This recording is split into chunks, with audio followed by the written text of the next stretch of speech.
Hindi lamang mga bata ang biktima ng bullying, kundi maging mga matatanda. Paano nga ba haharapin ang ganitong uri ng pagsubok at saan maaaring humingi ng saklolo? Alamin natin sa Agenda Report ni Pierre Pastor.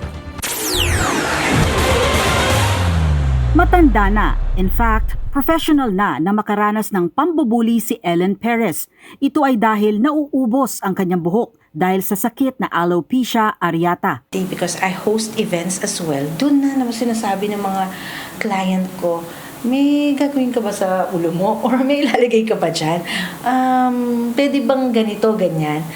They feel na parang hindi ganun ka-professional if I'll be in front of their guests and may kalbo ko, may poknat ako, or may kita yung bunbunan ko, doon na nagkaroon ng epekto sa akin na I start doubting myself.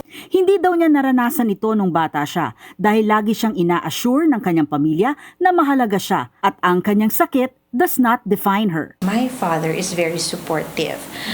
He is also bald and parang feeling ko, ay okay lang, may kakampi ako. And they assure you and validate you na, uy, okay lang yan, walang problema dyan, huwag mo intindihin yan. Kaya naman nang maging life coach si Ellen, lagi niyang ipinapayo sa mga magulang ang pagbibigay ng affirmation, validation at positive reinforcement sa mga anak. Para kung anuman ang marinig o maranasan sa paligid, makararamdam naman sila ng security sa loob ng tahanan. Payo ni Coach Ellen, humingi ng tulong kapag nabubuli, maaaring sa mga guro o guidance counselor sa eskwelahan at iba pang pinagkakatiwalaang nakatatanda o sa Human Resource Department kung sa trabaho nangyayari ang bullying. Ayon sa mga eksperto, nabubuli ka na kapag hindi ka na komportable sa ginagawa o sinasabi ng isang tao sa iyo. Naglabas din ng hotlines ang Health Department at PNP kung saan maaring humingi ng tulong kapag nakararanas ng pambubuli. Tumawag sa National Emergency Hotline na 911 o sa PNP 117.